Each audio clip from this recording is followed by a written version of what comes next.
আসসালামু আলাইকুম প্রিয় দর্শক, আপনাদেরকে শুভেচ্ছা আমন্ত্রণ জানাচ্ছি চ্যানেলের সংবাদে। আর এখনকার সংবাদে আপনাদের সাথে আছি আমি খায়রুল মাশার। বিস্তারিত সংবাদের শুরুতেই জানিয়ে দিচ্ছি সুপার ফ্রেশ ফর্টিফাইড সয়াবিন তেল সংবাদ শিরোনামগুলো। ধানমন্ডিতে শিশু মোতালেব হত্যা মামলায় সাবেক মন্ত্রী শাহজাহান খান 7 দিনের রিমান্ডে, কড়া নিরাপত্তায় আদালতে হাজির। পিলখানা হত্যাকাণ্ড নিয়ে এবার কথা বললেন সে সময় সেনাপ্রধান মঈনুল আহমেদ, প্রকৃত দোষীদের বিচার দাবি।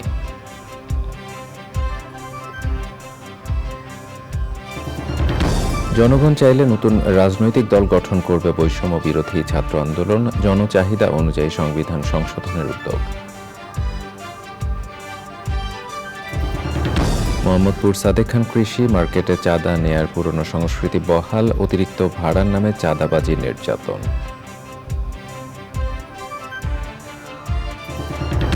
এবং বাসযোগ্য ধরিত্রী বিনির্মাণে মালয়েশিয়ায় প্রকৃতি ও জীবন ক্লাবের পরিচিতি সভা, প্রকৃতি বন্ধু বীর মুক্তিযোদ্ধা মুকিত মজুমদার বাবুকে সংবর্ধনা।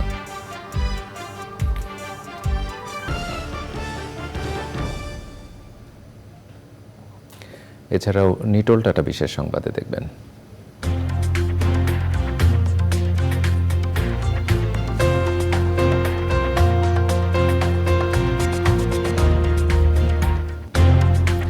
বেলজিয়ামে ফুল দিয়ে কার্পেট তৈরির উৎসবের খবর।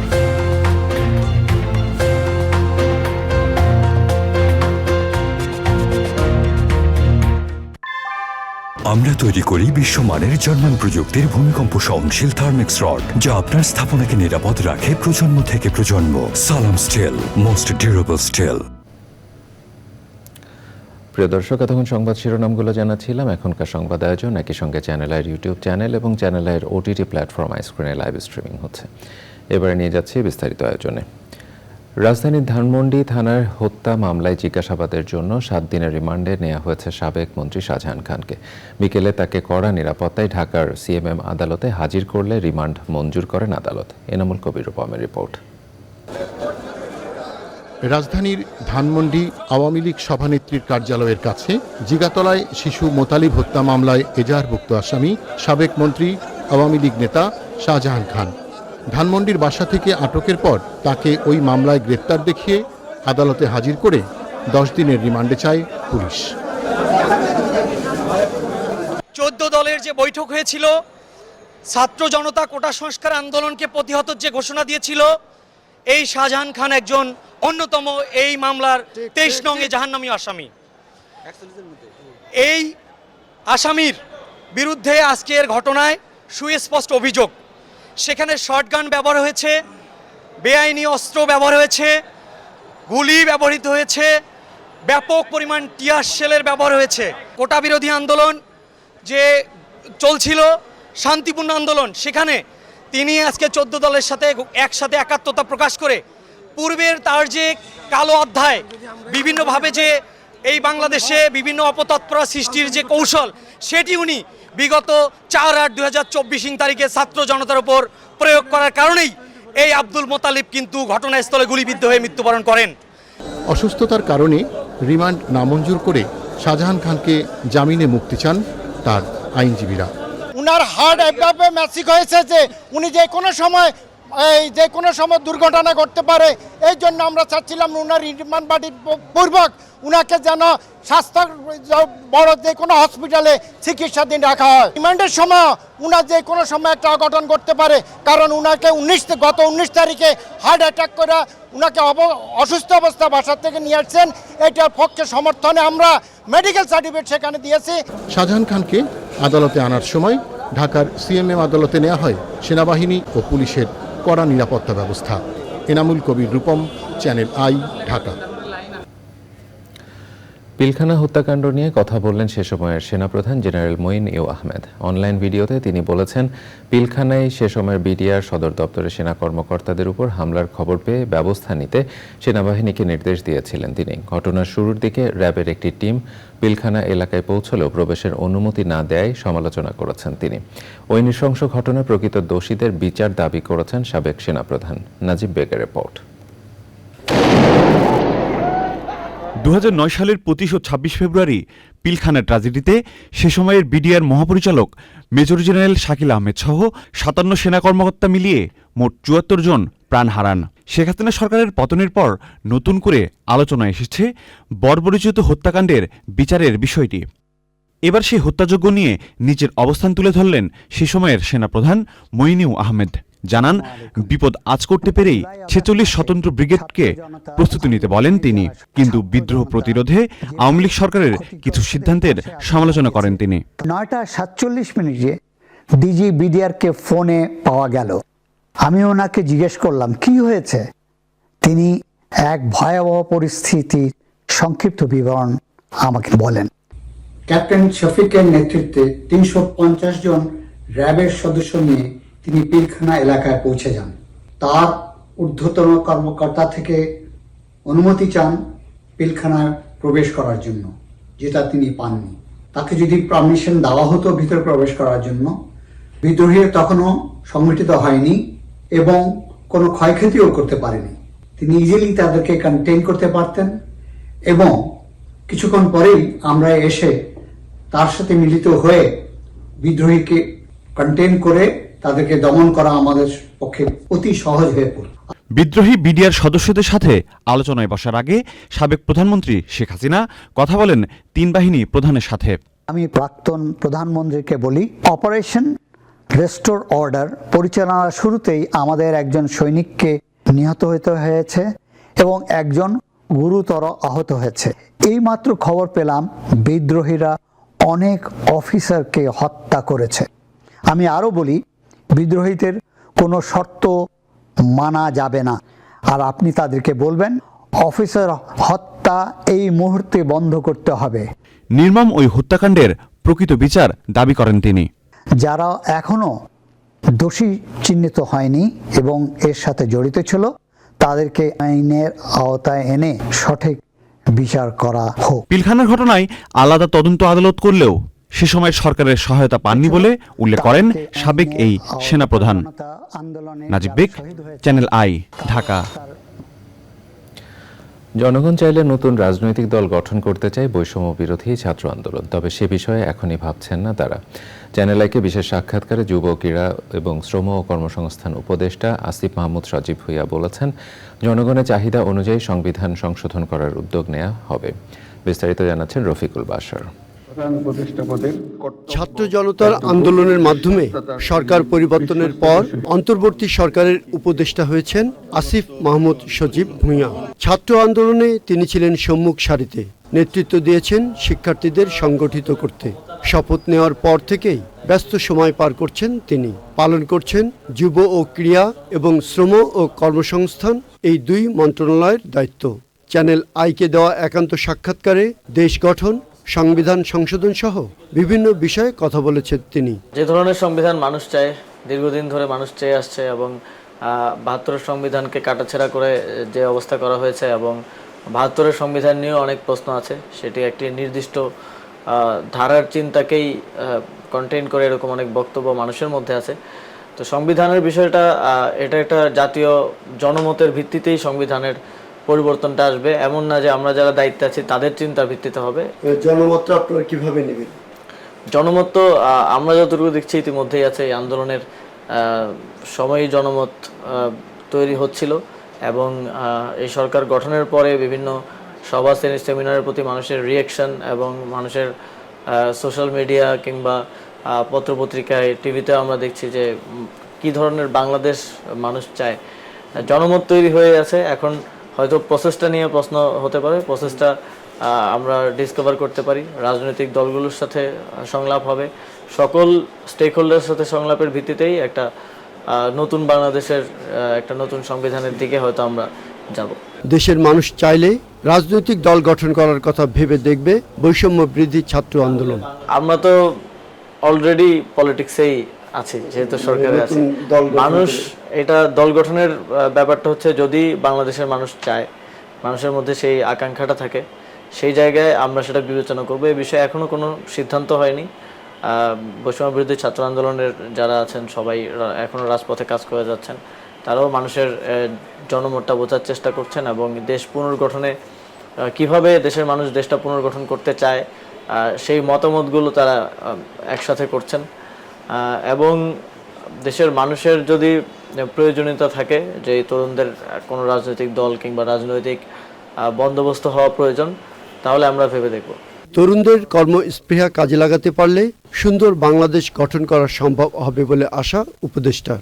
তরুণদের যেই শক্তি আছে, তাদের যেই চিন্তা এবং যেই কর্মস্পৃহা আছে, এটিকে যদি আমরা কাজে লাগাতে পারি, এটা ডক্টর মোহাম্মদ ইউনূস সবসময় বলেন, তাহলে বাংলাদেশ একটা সুন্দর বাংলাদেশ আমরা গড়তে পারবো। শুধুমাত্র আইডিয়াল জায়গা থেকে না, আমরা অর্থনৈতিকভাবেও বিশ্বের দরবারে মাথা উঁচু করে দাঁড়াতে পারবো, এটাই আমি বিশ্বাস করি। এবং এই আন্দোলনে তরুণরা যেভাবে ঝাঁপিয়ে পড়েছে, যেভাবে সব কিছু ভুলে দেশের জন্য এগিয়ে এসেছে, তারা যদি সামনে বাংলাদেশ পুনর্গঠনেও সেভাবে অংশগ্রহণ করে, এই অংশগ্রহণটা যদি থাকে, তাহলে আমরা একটি সুন্দর বাংলাদেশ গড়ার দিকে এগিয়ে যেতে পারবো। শ্রমিকের বৈষম্য দূর করতে যুগোপযোগী শ্রম আইন করার উদ্যোগ নেওয়া হবে বলেও জানান উপদেষ্টা আসিফ মাহমুদ। Rafiqul Bashar, channel I, Dhaka. যুব, ক্রীড়া এবং শ্রম কর্মসংস্থান মন্ত্রণালয়ের উপদেষ্টা আসিফ মাহমুদ সজীব ভূঁইয়া বিস্তারিত সাক্ষাৎকারটি দেখবেন আজ রাত 10:30 চ্যানেল আইতে। মোহাম্মদপুরের সাদেক খান কৃষি মার্কেট, যেখানে বিচিত্র রূপে চাঁদা নেয়ার পুরনো সংস্কৃতি এখনও রয়ে গেছে। গণ অভ্যুত্থানের পর সাদেক খান আটক হলেও তার ম্যানেজারদের অতিরিক্ত ভাড়া ছদ্মবেশে চাঁদা নেওয়া চলছে। কখনো মার্কেট সংস্কার, কখনো বিদ্যুৎ বিল, কখনো ভাড়া বাড়িয়ে অতিরিক্ত টাকা নেয়ার অভিযোগ করেছেন খুচরা বিক্রেতা ও আড়তদাররা। মাসুর শাকিলের রিপোর্ট। মোহাম্মদপুর বেড়িবাঁধের পাশে 14 বছর আগে স্থানীয় আওয়ামী লীগ নেতা, পরে সংসদ সদস্য সাদেক খান কৃষি মার্কেট প্রতিষ্ঠা করেন। আপাতদৃষ্টিতে কোনো চাঁদাবাজি হচ্ছে না মনে হলেও এই মার্কেটের চাঁদার ধরন ভিন্ন। এখানকার ব্যবসায়ীদের দীর্ঘদিন ধরেই ভাড়া নৈরাজ্যের শিকার হতে হচ্ছে, যা এখনো চলমান। 800 টাকা ডেলি ভাড়া, তারপরে যে 120 টাকা নিচে নাইট গেটের, তারপর একটা লাইট জ্বালাইলে 20 টাকা দিতে হইব, একটা ফ্যান চালাইলে 20 টাকা দিতে হইব। মনে করেন হ্যাঁ গই এই 16 ডিসেম্বর আইলে 5000 দিতে হবে, এখন প্রিন্ট করলে 8000 দিতে হইব। এরকম নিচে দিতাম না, কোনো কিছু নাই, কোনো রিসিপ্ট নাই, হারা হে ভাড়া নাই। কিডনি হু গিয়ে গেছে বেকারের দরে, কিডনি হু গিয়ে গেছে। আইন তদন্ত করেন, ঘুরিয়ে ঘুরিয়ে ঘরে ঘরে জিজ্ঞেন কত অ্যাডভান্স দাও, কত ডেলি ভাড়া দাও, কত সডি ভাড়া দাও, কত মাছের বিরুদ্ধে ভাড়া নাও, কারেন্ট বিল কত নাও। দুর্নীতির এককালে বিশ্বের কাটে এই মার্কেট। 1000 টাকা চাওয়া নেই, আমার বলছে যে এটা 4000 টাকা ভাড়া। আগে দিতাম 1600 কারেন্ট বিল, এক একটা পয়েন্টে 400 করে নিতে, এখন আমার 4000 টাকা ভাড়া দিতে হবে। এই জন্য এটা বলা নেই, পরে খোপে নিয়ে আমার মারছে। মূলত এইসব ভাড়া তোলেন সাদেক খানের ম্যানেজাররা। গণ অভ্যুত্থানে ম্যানেজার বদল হলেও নৈরাজ্যের পরিবর্তন হয়নি। একটু বেশি হয়ে যায়, অতিরিক্ত ভাড়া হয়ে যায়। আমাকে এই জায়গাটার মধ্যে 750 টাকা ভাড়া নেয় ডেলি। নেয় কম মালিক পক্ষ নেয়, সাদেক খান নিয়ে গেছে, ম্যানেজার আছে, লোক আছে। ডালিম আসছিল সকালে কালেকশন করে গেছে, আজকে শুক্রবার না, আজকে গেছে সকালে গেছে। সাদেক খানের বর্তমান ম্যানেজার ডালিম গণমাধ্যমের টিম যাওয়ার খবর পেয়ে সটকে যান। বারবার ফোন করলেও তাকে পাওয়া যায়নি। Masrur Shakil, channel I, Dhaka. এখন থেকে ডিবিতে আটক যে কোনো ব্যক্তির সন্ধান জানতে পারবেন তাদের স্বজনরা। পুলিশের গোয়েন্দা শাখা ডিবিতে কোনো ধরনের গ্রেপ্তার বাণিজ্য হলে তার বিরুদ্ধে কঠোর ব্যবস্থা নেওয়ার কথা জানিয়েছেন ঢাকা মেট্রোপলিটন পুলিশ ডিএমপির নতুন ডিবি প্রধান রেজাউল করিম মল্লিক। এনামুল কবির রূপমের রিপোর্ট। ছাত্র জনতার গণ অভ্যুত্থানে ক্ষমতাচ্যুত সরকারের সময় কয়েক দফায় পদোন্নতি বঞ্চিত হয়েছেন রেজাউল করিম মল্লিক। তার ব্যাচের অনেকে এডিশনাল আইজি পর্যন্ত হয়েছেন, কিন্তু তাকে আটকে রাখা হয়েছিল এসপি পদে। গণ অভ্যুত্থানে ক্ষমতায় আসা অন্তর্বর্তী সরকার তাকে ডিআইজি হিসেবে পদোন্নতি দিয়ে ডিবি প্রধানের মতো গুরুত্বপূর্ণ দায়িত্ব দিয়েছেন। দীর্ঘ 18 বছর যে নির্যাতন, অত্যাচার, অবিচার, অবহেলা, অপমান করা হয়েছে, এটা বাংলাদেশের প্রতিটি পুলিশ সদস্যই জ্ঞাত আছে। আমরা যারা পদবঞ্চিত, আমরা যারা লাঞ্ছিত, নির্যাতিত, নিপীড়িত, তাদের দিক খেয়াল করে আমাদের শ্রদ্ধেয় মাননীয় প্রধান উপদেষ্টা, বিশ্ববরেণ্য ব্যক্তিত্ব ডক্টর মোহাম্মদ ইউনূস স্যার আমাদেরকে সেই সুযোগ করে দিয়েছেন। যোগদান করে চ্যানেল আইকে বলেছেন, আগের মতো আর স্বজনদের খোঁজে আসা মানুষের ভিড় থাকবে না মিন্টো রোডের ডিবি কার্যালয়ের গেটে। যদি কোনো অপরাধীকে আমরা এখানে এনে থাকি, তাহলে অবশ্যই জানতে পারবে যে এখানে কে কোন আসামি আছে। বিভিন্ন সময়ে দুর্নীতি ও প্রতারণার কারণে হারানো ডিবির ভাবমূর্তি ফেরাতে চান বললেন ডিএমপির নতুন ডিবি প্রধান। আমরা যে বেতন এবং রেশন পাই তা দিয়ে আমাদের সংসার চালাতে হবে। এখানে কোনো দুর্নীতিকে প্রশ্রয় দেওয়া হবে না। যে দুর্নীতি করবে তার বিরুদ্ধে আমরা বিভাগীয় মামলা সহ যদি প্রমাণিত হয় সব ব্যবস্থা নিব। 17তম বিসিএস এর এই পুলিশ কর্মকর্তা বললেন, সব কর্মকর্তা সদস্যদের পদায়ন হলে ডিবির কার্যক্রমে গতি ফিরবে। স্বরাষ্ট্র উপদেষ্টা মহোদয় তার নেতৃত্বে অল্প কয়েকদিনের মধ্যেই যেভাবে আমরা আইন শৃঙ্খলা রক্ষায় সার্বিকভাবে উন্নতি লাভ করছি, সেই ক্ষেত্রে আমি মাননীয় স্বরাষ্ট্র মহোদয়ের প্রতি এনামুল কবির রূপম, চ্যানেল আই, জ্ঞাপন ঢাকা। করছি। সরকারের জন্য নিউ ডেভেলপমেন্ট ব্যাংক এনবিডি হতে পারে বিদেশি অর্থায়নের বড় উৎস। সংস্থাটির ভাইস প্রেসিডেন্ট ভ্লাদিমির কাজবেকভ বলেছেন, বাংলাদেশের আর্থসামাজিক উন্নয়ন, বিশেষ করে শিক্ষা, স্বাস্থ্য ও মানব সম্পদ উন্নয়নে বড় অর্থায়ন করতে চায় এনডিবি। বিশ্বব্যাংক, এডিবি ও আইডিবি সহ বহুজাতিক কোনো ব্যাংককে প্রতিদ্বন্দ্বী মনে করেন না তারা। তবে ব্রাজিল, চীন, রাশিয়া, ভারত এবং সাউথ আফ্রিকার নেতৃত্বে প্রতিষ্ঠিত হওয়ায় বাংলাদেশের মতো উন্নয়নশীল দেশের উন্নয়নকে অগ্রাধিকার দেবে নিউ ডেভেলপমেন্ট ব্যাংক। রিজভি নেওয়াজের রিপোর্ট। ব্রাজিল, চীন, রাশিয়া, ভারত এবং দক্ষিণ আফ্রিকা 5 উন্নয়নশীল দেশের নেতৃত্বে ব্রিক্স ব্যাংক নামে প্রতিষ্ঠিত হলেও শেষ পর্যন্ত নিউ ডেভেলপমেন্ট ব্যাংক হিসেবে যাত্রা শুরু করল আরও একটি বহুজাতিক উন্নয়ন ব্যাংক। 8 বছরের পথচলায় সবশেষ সদস্য হয়েছে মিশর, সংযুক্ত আরব আমিরাত এবং বাংলাদেশ। নতুন সদস্যদের মধ্যে সবার আগে 2 প্রকল্পে প্রায় $1 বিলিয়ন ঋণ পাচ্ছে Bangladesh. It's obvious. We started as a new member with Bangladesh. Now you got already nearly $760 million to be approved within this year. This is the benefit. First come, first get. First get. Yes, more than half of NDB portfolio sitting with infrastructure. I think if we can do more social infrastructure project, it would be better. It's better to find solution acceptable. So that's why, okay, Bangladesh with us, so let's listen to Bangladesh voice too. NDB vice president বলেন, বাংলাদেশ সরকার চাইলে ডলারের বাইরে গিয়ে কম সুদে চীনা মুদ্রা এমনকি রুবলেও ঋণ পেতে পারে। We can provide not only USD, we can provide CNY, maybe some other countries, provide more opportunities for the government choice. Sometimes we have certain project co-financed together with ADB and others, so it's not like competition. We have no competition. Partners. Those institutions were established to deliver aid and support from developed country to less developed, developing or even poor. NDB was established by developing countries for themselves. So we have no this like this is donor, so equals. That's the difference. New development ব্যাংকে ভারত, চীন, Russia, দক্ষিণ Africa এবং ব্রাজিলের সমান সংখ্যক share রয়েছে। Rizvi Newaz, Channel I, Dhaka. আগের চেয়ে বেশি উৎসবমুখর পরিবেশে সনাতন ধর্ম অবলম্বীদের শারদীয় দুর্গা পূজা উদযাপনের আহ্বান জানিয়েছেন ইসলামী আন্দোলন বাংলাদেশের সিনিয়র নায়েবে আমির সৈয়দ মোহাম্মদ ফয়জুল করিম। বিকেলে রাজধানী বংশালে ছাত্র জনতা সম্প্রীতির সমাবেশে তিনি এই আহ্বান জানান। ফয়জুল করিম বলেন, দেশ মুসলমানদের হলেও অধিকার সবার। তাফহিমুল ইসলামের রিপোর্ট। 5 আগস্ট আওয়ামী লীগ সরকারের পতনের পর মুক্ত পরিবেশে বাধাহীন সভা সমাবেশ করে আসছে রাজনৈতিক দলগুলো। তারই ধারাবাহিকতায় রাজধানীর বংশালে ইসলামী আন্দোলন বাংলাদেশের ছাত্র জনতা সম্প্রীতি সমাবেশ।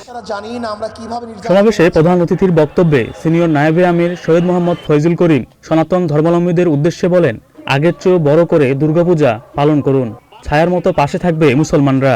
আমি হিন্দুদেরকে বলবো, মহা উৎসবে আপনাদের ধর্মীয় অনুষ্ঠান পালন করুন, আরো ভালো মতো পালন করুন। আওয়ামী লীগের আমলে যখন পালন করতে না পারছেন, তার চেয়ে আনন্দের সাথে আপনারা আপনাদের ধর্মীয় অনুষ্ঠান পালন করবেন। যদি প্রয়োজন হয় আমরা আপনাদেরকে ছায়ার মতো রাখবো, আপনাদেরকে আমরা সাহায্য করব, সহযোগিতা করব। দেশে লুটপাটের উন্নয়ন হয়েছে উল্লেখ করে তিনি বলেন, সবাইকে ঐক্যবদ্ধভাবে জুলুম মুক্ত বাংলাদেশ গড়তে হবে। দুর্নীতি মুক্ত একটা দেশ উপহার দেব, যেখানে জুলুম থাকবে না, অত্যাচার থাকবে না, অবিচার থাকবে না, আমার মা বোনদের ইজ্জত নিরাপদ হবে, যেখানে শ্রমিক, তাঁতি, কুলি, মজদুররা তাদের ন্যায্য অধিকার ফিরে পাবে, যেখানে বৈষম্য থাকবে না, কে মুসলিম, কে হিন্দু, কে খ্রিস্টান, কে বৌদ্ধ সম্মিলিতভাবে এই দেশটাকে করার চেষ্টা করবে ইনশাআল্লাহ। সৈয়দ মোহাম্মদ ফয়জুল করিম বলেছেন, জুলাইয়ের ছাত্র জনতার আন্দোলন বৈষম্য বিরোধী আন্দোলন, বৈষম্যহীন সমাজ গড়াই এই আন্দোলনের মূল লক্ষ্য। পাঁচার অধিকার সভা। তাফহিমুল ইসলাম, চ্যানেল আই, ঢাকা। বাংলাদেশের চিকিৎসা সেবার পথিকৃৎ অধ্যাপক ডক্টর মোহাম্মদ ইব্রাহিমের 35তম মৃত্যুবার্ষিকী আজ। বারডেম জেনারেল হাসপাতালে ইব্রাহিম কার্ডিয়াক ও বাংলাদেশ ডায়াবেটিক সমিতির মতো প্রতিষ্ঠানগুলোর মাধ্যমে বাংলাদেশের চিকিৎসা সেবার এক নতুন দ্বার উন্মোচন করেছিলেন তিনি, যার মাধ্যমে 70 বছরেরও বেশি সময় ধরে দেশের সব ডায়াবেটিস হাসপাতাল আজ জানান দেয় কত বিস্তৃত পরিসরে চিকিৎসা সেবার দ্বার উন্মোচন করেছিলেন তিনি। লাইলা নওশিনের রিপোর্ট। বাংলাদেশের চিকিৎসা শাস্ত্রের অন্যতম পথিকৃৎ ডাক্তার মোহাম্মদ ইব্রাহিম 1911 সালে পশ্চিমবঙ্গের মুর্শিদাবাদের প্রত্যন্ত গ্রামে জন্ম তার। কলকাতা মেডিকেল কলেজ থেকে কৃতিত্বের সাথে MBBS পাশ করে কলকাতা মেডিকেলেই কর্মজীবন শুরু। দেশভাগের পর চলে আসেন পূর্ব পাকিস্তানে। চট্টগ্রামের সিভিল সার্জন হিসেবে যোগদানের পর লন্ডন ও যুক্তরাষ্ট্র থেকে নেন উচ্চশিক্ষা। 1950 সালে দেশে ফিরে যোগদান ঢাকা মেডিকেল কলেজে। মেধা ও প্রজ্ঞা দিয়ে চিকিৎসা গবেষণা কাউন্সিল ও পাকিস্তানের বিজ্ঞান গবেষণা কাউন্সিলের চেয়ারম্যান হয়েছিলেন অধ্যাপক ডাক্তার ইব্রাহিম। 1956 সালে কয়েকজন চিকিৎসক ও সমাজসেবীদের সহযোগিতায় ঢাকার সেগুনবাগিচায় প্রতিষ্ঠা করেন পাকিস্তান ডায়াবেটিক সমিতি। 50-এর দশকে ডাক্তার ইব্রাহিম বুঝতে পেরেছিলেন ডায়াবেটিস হতে যাচ্ছে এদেশের মানুষের অন্যতম বড় শত্রু। 70-এর দশকে তিনি প্রতিষ্ঠা করেন এশিয়া মহাদেশের সর্বপ্রথম ডায়াবেটিসের জন্য বিশেষায়িত বারডেম হাসপাতাল। ডায়াবেটিসের চিকিৎসায় দেশের মানুষের সবচেয়ে বড় ভরসার জায়গা বারডেম। প্রতিদিন 3,500-এর বেশি রোগী হাসপাতালের বহির্বিভাগে চিকিৎসা নেন। পাশেই ইব্রাহিম কার্ডিয়াক হাসপাতালও দেশের মানুষের ভরসার স্থান। সুষ্ঠুভাবে হাসপাতাল পরিচালনার জন্য দক্ষ জনবল তৈরিতে 1986 সালে প্রতিষ্ঠা করেন বারডেম একাডেমি। বারডেমে নিবন্ধনকৃত রোগীর সংখ্যা প্রায় 7.25 লাখ। প্রতিদিন 3,000-এর বেশি রোগী হাসপাতালের বহির্বিভাগে চিকিৎসা নেন। এছাড়াও তিনি তৈরি করেছেন বাংলাদেশ ফলিত পুষ্টিবিজ্ঞান গবেষণা ও প্রশিক্ষণ কেন্দ্র, গড়েছেন পুনর্বাসন ও কারিগরি প্রশিক্ষণ কেন্দ্র। এদেশের চিকিৎসা সেবাকে মানুষের দ্বার প্রান্তে নিয়ে যাওয়ার এক মহারথী ছিলেন ডাক্তার মোহাম্মদ ইব্রাহিম। প্রবাদ প্রতিম কিংবদন্তি অধ্যাপক ডাক্তার মোহাম্মদ ইব্রাহিমের 35তম মৃত্যুবার্ষিকীতে চ্যানেল আই পরিবারের শ্রদ্ধা। লাইলা নওশিন, চ্যানেল আই। ভবিষ্যৎ প্রজন্মের বাসযোগ্য ধরিত্রী বিনির্মাণে ঐক্যবদ্ধ প্রয়াসের অংশ হিসেবে মালয়েশিয়া প্রকৃতি ও জীবন ক্লাবের পরিচিতি সভা হয়েছে। প্রতিষ্ঠানটির চেয়ারম্যান প্রকৃতি বন্ধু বীর মুক্তিযোদ্ধা মুখিত মজুমদার বাবুকে সে সময় সংবর্ধনা দেয়া হয়। আয়োজনে অংশ নিয়ে জলবায়ু অভিঘাত মোকাবেলায় সবাইকে সবুজায়নে এগিয়ে আসার আহ্বান জানান তিনি। আলিম আল রাজের রিপোর্ট।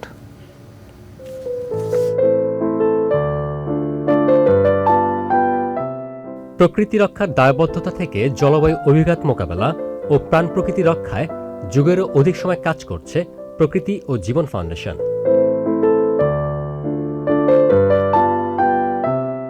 পরিবেশ বান্ধব সবুজ দেশ গড়ার আন্দোলনে সাধারণ মানুষকে যুক্ত করতে সারা দেশে চলমান প্রকৃতি ও জীবন ক্লাবের কার্যক্রম।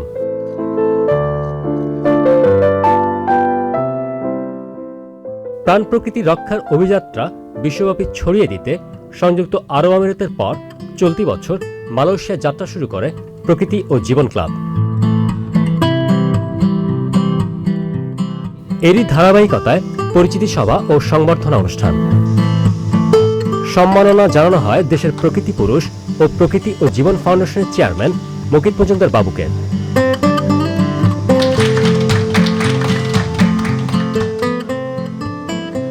সভায় ক্লাবের প্রতিনিধিরা কার্বন নিঃসরণ কমানোর পাশাপাশি সবুজায়নে কার্যকর ভূমিকা পালনের প্রত্যয় ব্যক্ত করেন।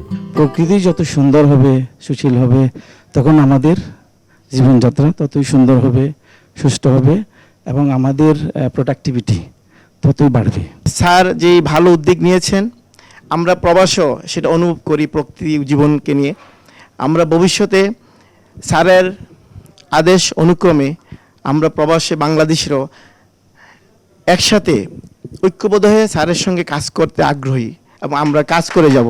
প্রকৃতির জন্য এইভাবে নিবেদিতভাবে কাজ করতে পারে, সেটা আমি যদি স্যারের সান্নিধ্যে না যাইতাম তাহলে কিন্তু আমি এই বিষয়টা আমি বুঝতাম না। মানে ওনার যে ব্যবসা বাণিজ্য, মানে এই যে একটা ডেভেলপমেন্ট সেক্টরে কাজ করে, মানে ব্যবসা সেক্টরে কাজ করে, সেই পরিচয়গুলো কিন্তু ছাপিয়ে গেছে ওনার এই প্রকৃতির জীবন ক্লাব, প্রকৃতি জীবন ফাউন্ডেশন, এই প্রকৃতি জীবন অনুষ্ঠানের মধ্যে। Water pollution, land pollution, soil pollution, air pollution, এই পলিউশনগুলোর কারণে আমরা আমাদের আয়ুষ্কাল, আমরা আল্লাহ আমাদেরকে যেটুকু হায়াত দিয়েছে সেইটুকু বাঁচতে পারছি না। কাজে আমাদের প্রকৃতির প্রতি আমাদেরকে আরও সদয় হতে হবে। প্রকৃতির প্রতি আমাদের আরও দায়িত্ব নিয়ে আমাদের প্রকৃতিকে সুন্দর করে গড়ে তুলতে হবে। নিজেদের অস্তিত্ব রক্ষার প্রশ্নে পারস্পরিক অভিজ্ঞতা বিনিময়ে পরিবেশ প্রতিবেশ রক্ষার কার্যক্রম আরও বিস্তৃত করার আহ্বান জানিয়েছেন প্রকৃতি বন্ধু বীর মুক্তিযোদ্ধা মুকিত মজুমদার বাবু। ভালো লাগে যখন আপনারা বিদেশে থেকে এ ব্যাপারে এগিয়ে আসেন এবং আপনারা এই রকম একটি মহৎ কাজে আপনারা যে এগিয়ে এসছেন সেটার জন্য কিন্তু সত্যি আপনাদের অনেক অনেক ধন্যবাদ। বাংলাদেশকে কত ভালোবাসেন সেটার কিন্তু প্রমাণ আপনাদের উপস্থিতি। পরিবেশ প্রকৃতিকে কিন্তু ঠিক রাখা খুবই কঠিন একটা সমস্যা। আমরা সব কিছু পেতে চাই খুব শর্টকাটে, খুব জলদি পেতে চাই সব কিছু, এবং যার কারণে কিন্তু মূল্যবোধের অবক্ষয় হয়ে গেছে। পরিবেশ প্রকৃতি কিন্তু শর্টকাটে অর্জন করা যায় না, সুতরাং এটা কিন্তু শর্টকাটে ধ্বংস হয়। আমরা কিন্তু দিন দিন এই যে নানা ধরনের রোগে ভুগি, এর কারণও কিন্তু এই ধরনের এই যে নানা কর্মকাণ্ড আমাদের। আসুন আমরা একসাথে হাতে হাত মিলিয়ে এই প্রকৃতি জীবন ক্লাব, মালয়েশিয়া, বাংলাদেশ মিলে আমরা একটা ভালো একটা উদ্যোগ নিয়ে এগিয়ে যাই। সামাজিক দায়বদ্ধতা ও পরিবেশ প্রকৃতি সংরক্ষণের পাশাপাশি আত্মমানবতার সেবায় নিরলসভাবে কাজ করে যাচ্ছে প্রকৃতি ও জীবন ক্লাব। আলিমাল রাজি, চ্যানেল আই, কুয়ালালামপুর, মালয়েশিয়া। কেন্দ্রীয় শহীদ মিনারে হয়েছে ছাত্র জনতার অভ্যুত্থানে শহীদদের স্মরণে লাল জুলাইয়ের কবিতার অনুষ্ঠান। শহীদ বেদিতে এই ব্যতিক্রমী আয়োজনটি পরিণত হয় আবৃত্তি শিল্পীদের মিলন মেলায়। অংশ নেন সব শ্রেণী পেশার মানুষ। সুলতান হাইমুর রিপোর্ট।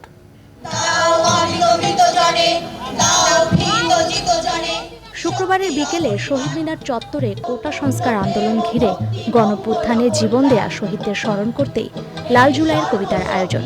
এই আয়োজনে কেন্দ্রীয় শহীদ মিনার ছেয়ে যায় লাল রঙে। সমবেত হন সারা দেশের আবৃত্তি শিল্পীরা। শুরুতেই বাংলাদেশের জাতীয় সঙ্গীত পরিবর্তনের প্রস্তাবের বিরুদ্ধে প্রতিবাদ জানিয়ে শিল্পী, সংস্কৃতি জন আর জনতার কণ্ঠে পরিবেশিত হয় জাতীয় সঙ্গীত।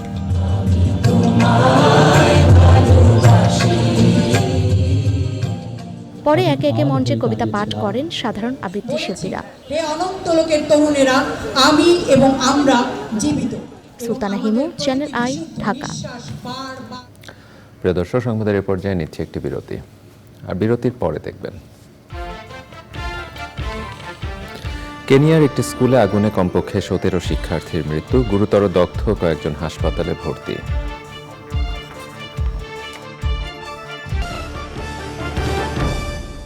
কেনিয়ার একটি প্রাইমারি স্কুলে আগুন লেগে কমপক্ষে 17 জন শিক্ষার্থীর মৃত্যু হয়েছে। এছাড়া গুরুতর দগ্ধ অবস্থায় বেশ কয়েকজনকে হাসপাতালে নেওয়া হয়েছে।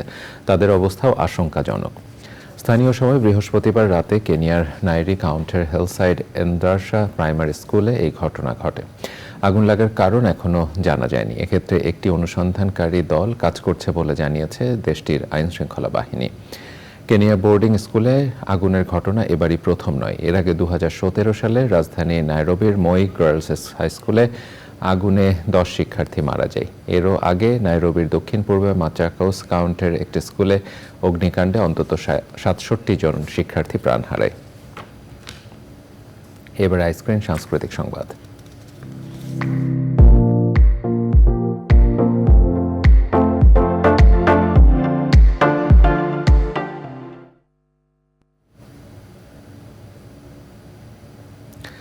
যাত্রা শুরু করলো বাংলাদেশ টেলিভিশনে কর্মরত বিনোদন সাংবাদিকদের সংগঠন television entertainment journalist association of Bangladesh, টেজআব।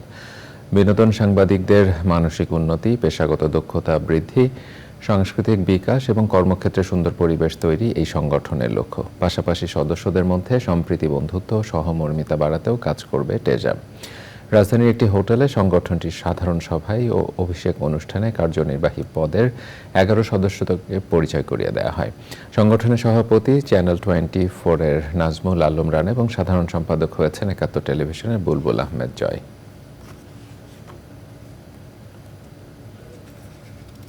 সব টেলিভিশন আমরা এক ছাদের নিচে এসেছি, সমমনা হয়েছি।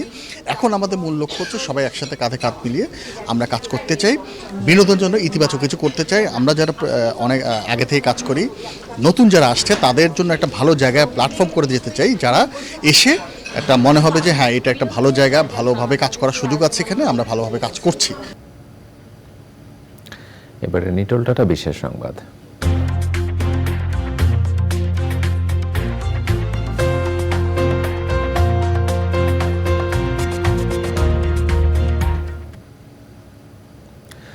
বেলজিয়ামের রাজধানী ব্রাসেলসে গাছের সতেজ ফুল দিয়ে কার্পেট তৈরি উৎসব করা হয়েছে। ওই দিন পুরো শহরে ফুলের ঘ্রাণে পর্যটক ও স্থানীয়রা বিমোহিত হন। বেলজিয়ামে ঐতিহ্যবাহী এই উৎসবটি 1971 সাল থেকে হচ্ছে। এবারের উৎসবে শহরের 1600 বর্গমিটার এলাকা জুড়ে ফুলের কার্পেট তৈরি করা হয়। এতে 100 জনের বেশি শিল্পী অংশ নেন এবং নানা জাতের 6,50,000-এরও বেশি ফুল দিয়ে কার্পেট তৈরি করেন তারা, যা দেখতে 1.5 লাখেরও বেশি মানুষ দর্শনার্থী উপস্থিত ছিলেন। আয়োজকরা বলেছেন, পর্যটক বাড়ানো ও নিজেদের সংস্কৃতি তুলে ধরতেই এমন আয়োজন। এবারে কৃষি সংবাদ।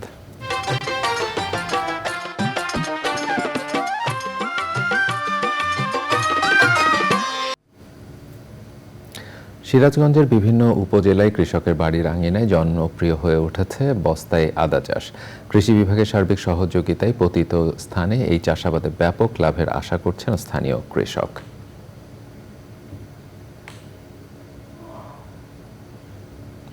এবারে প্রকৃতি সংবাদ।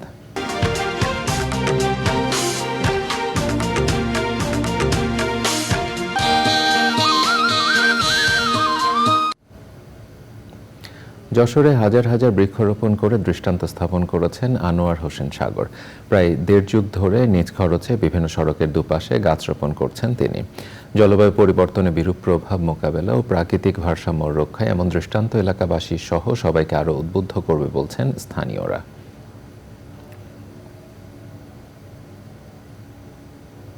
এবারে পূবালী ব্যাংক বাণিজ্য সংবাদ।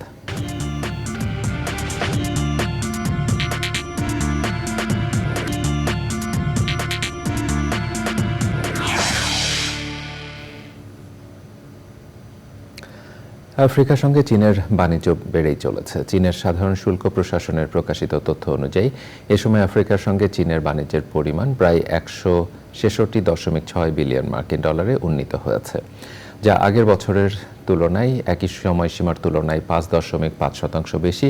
এর আগে 2023 সালে চীন আফ্রিকার বাণিজ্য 282.1 বিলিয়ন মার্কিন ডলারের রেকর্ড তৈরি করেছিল, যা আগের বছরের চেয়ে 1.5% বেশি। ফলে ধারাবাহিকভাবে অঞ্চল দুটির মধ্যে বাণিজ্য সম্পর্ক বাড়ছে।